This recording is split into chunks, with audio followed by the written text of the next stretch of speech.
Jazzcast Pros. Hello, everyone, and welcome back to another episode of Healing Her Within. Today, we are going to be talking about a topic that I have touched on in the past, but I'm going to be going in a little deeper today. So today we are going to be talking about healing your inner child, identifying wounds, reparenting, and self-compassion. Again, it's something that I have been working on throughout 2025, and stepping into the new year does not mean that the work stops. Welcome to Healing Her Within, where inner healing meets unstoppable power. This podcast is for women ready to stop shrinking, heal their inner child, and rise into their true selves. I'm your host, Maryann Rivera, and here we have real conversations about healing, growth, and reclaiming your voice. You were never broken, you were becoming. So take a breath, settle in, and let's begin from the inside out. And today, again, we are going to be diving into inner child healing, the part of you that still carries old wounds, old hurts, and old patterns. So if this is something that is new to you, I invite you to just search the different podcasts, and I have spoken about inner child healing, healing your inner teen, and things like that in the past. So if you have ever wondered why certain triggers hit you so hard and why sometimes you shrink instead of shining, instead of standing up for yourself, instead of speaking up, instead of being you unapologetically, it almost always points back to the younger you, the younger version of you who never felt truly seen, who never felt safe, who never felt supported, who never felt protected. And you were probably told to hush or be quiet, or maybe even gaslit, told that, oh, that's not true. That's not how it really happened. And things like that, wounds like that, words like that can keep us stuck. They can also have us no longer use our voice to the point that we no longer recognize who you are. So we're going to be talking about 3 pieces today. Number 1, identifying your inner wounds. Number 2, reparenting yourself. And number 3, practicing self-compassion as you heal. Because healing, again, it's an ongoing journey. You can start the process. Something can happen that it may revert you back to where you were. But the thing about it is, I want you to definitely focus on, obviously, all 3 points are important. But number 3, having self-compassion, showing yourself, your inner child, your inner teen, your inner highest version of yourself who is still fighting to be seen and to be heard. Show yourself some compassion, because again, you don't know what you don't know. And if you don't know something, if something was not role model to you, if it was not taught to you, there's nothing that you can do about it. But we are here today. So this is foundational work for every woman who is ready to rise. So number 1, identifying old wounds, identifying wounds. So what exactly does this mean? These are emotional imprints from childhood that show up in adult behavior. So for example, when we talk about wounds, we're not talking about blaming the child. We're not talking about blaming your childhood or blaming who our caregivers were. We're simply acknowledging what shaped us. We're talking about inner child wounds that may sound like, I have to be perfect to be loved. Is that something that you resonate with? Do you currently feel that you have to be perfect, that you have to show up a certain way, that you have to perform to be loved? And this probably shows up in ways that when you behaved in a certain way more love was shown to you, or more acceptance, more approval was given to you. So, some of those ways again, you feel like you have to be perfect to be loved, or I'm too much. My needs don't matter. If I speak up, I'll be punished or ignored. Most women that I work with carry a wound around abandonment, rejection, or responsibility, especially being the strong one, the caretaker, the oldest one, the more responsible one, the problem solver before you were even adults. Before you were even adults, especially in certain cultures, if you are the oldest one, you are expected to step up without being asked. You are expected to help take care of your siblings. You're expected to take care of household chores. And yes, there's a difference between having household chores and responsibilities so you can learn versus being expected as a child to clean the entire house while everyone else is just sitting around doing nothing.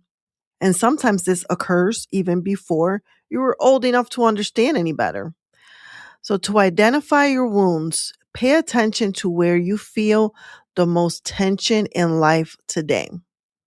What situations make you shut down? Where do you feel you are over giving?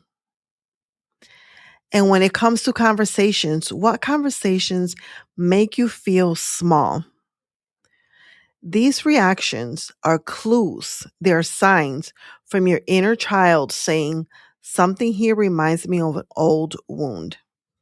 And it is important that you pay attention to that and not ignore it. When you pay attention to it, when you shine light on it, you are becoming aware of it. And now this is something that you can work on. Awareness is the first layer in healing because you can't fix what you're not aware of. Because if you're not aware of something, you cannot fix it. You cannot work on it. You cannot transform that wound that you cannot see. 2, now we're going to be talking about reparenting yourself. So, what exactly does that mean? You become the healthy, loving parent you needed back then. So, reparenting is how we teach our inner child a new way of being. We go back to that inner child at that moment, at that age, when something may have happened, and we give them the love, the compassion, the understanding, the support, the protection that that child needed that you probably did not receive. So think of it like this. Your younger self learned survival patterns, being overly strong, overly responsible, overly cautious, or maybe even quiet. Maybe even quiet. So your adult self today gets to teach her a healthier way of being because you now know better as the adult.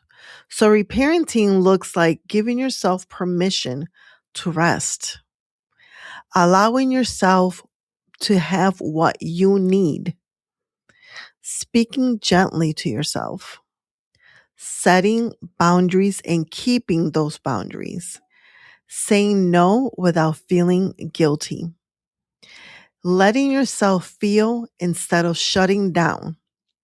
And here's a simple exercise for you. I want you to close your eyes and picture your younger self. Maybe you were 6, maybe 12, or even 18, 17 years old. Picture your younger self at whatever age speaks to you. And I want you to ask her, what do you need from me today? And listen, whatever comes up, whether it's safety, attention, love, rest, I want you to honor her and honor yourself and give it to her in the way that you can, whatever way that looks like. This work rewires your nervous system.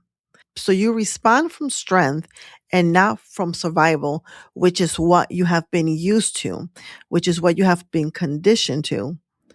throughout the past in the recent years. Number 3, we're going to be talking now about self-compassion. And this is about treating yourself with the tenderness that you never received. So self-compassion is often the hardest part for strong women. We are quick to support everybody else, but slow to soften for ourselves. We are always giving. And when we try to pause, when we try to take a moment to take care of ourselves, that self-doubt, that inner imposter syndrome, that inner voice, that inner critic starts to speak a little louder. Like, who do you think you are? Why are you taking time to rest and relax when X, Y, and Z needs to be done? Or so and so needs you. How dare you? So this is about softening and learning to pause and take care of you first. Your inner child doesn't heal through pressure. Your inner child heals through gentleness. So here's a simple shift that you can try. Instead of asking or saying, "What's wrong with me?" ask yourself, "What's hurting inside of me right now?" Put your hand on your heart and ask that again. What's hurting inside of me right now? Compassion allows the shame to loosen its grip. It lets you breathe again. It lets you forgive yourself for not knowing that your inner child needed you. Because again, you were a child. You were supposed to be looked out after. You were supposed to be protected. You were supposed to be taught these things, and you probably were not. It lets you forgive yourself for not knowing then what you know now, and that is the key. What happened to you in the past, it is not your responsibility. It is not your fault. It is not your issue for you to blame yourself on. However, you as the adult today, you as the adult now, you know better. And as the saying goes, when you know better, you can do better. So you now have the tools to start protecting your inner child and healing that version of you. Inner child healing is not about being perfect. It's about offering yourself kindness, grace, and patience as you grow. So I want to leave you with some action steps. As you move through your week, remember this. You are not broken. You are becoming whole.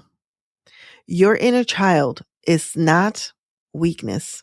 Your inner child is not weak. She's the key to your liberation, to your freedom, and to your happiness. So here are 2 quick action steps for you to take today. Number 1, do a 60-second check-in. I want you to ask your inner child, what is my inner child feeling right now? I want you to ask her, what is she feeling right now? Is she happy? Is she sad? Is she hurting? Ask her and listen. Whatever comes up, honor it instead of judging it. And number 2, write your inner child a 1-sentence promise. Don't overcomplicate it. Make it simple, 1 sentence. For example, I will never abandon you again.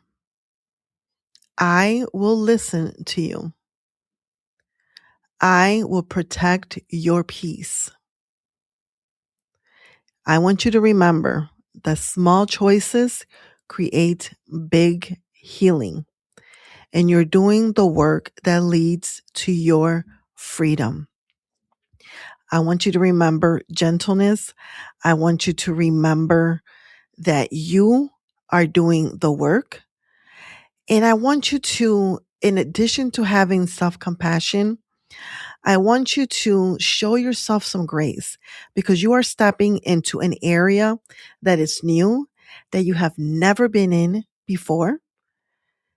You have not been modeled this new space that you're stepping into. You have never been shown what that looks like. So be gentle with yourself. Show yourself some grace, some love, some self-compassion. I truly hope that this helped you, and please make sure that you share with a friend or two. Leave me a review and come back next week as we keep diving in to inner child healing, and we will step into a new action step. If you aren't already following us on social media, please connect with me on LinkedIn at Maryann Rivera Dannert, or visit our website, MaryannRiveraDannert.com. And remember that you are a priority and you matter. And one last thing. This is a disclaimer. The information shared in this podcast is for educational and entertainment purposes only, and it's not a substitute for professional advice, diagnosis, or treatment. I am not a licensed therapist or counselor. If you're dealing with mental health or emotional challenges, please seek support from a qualified professional or a licensed counselor. Have a beautiful day.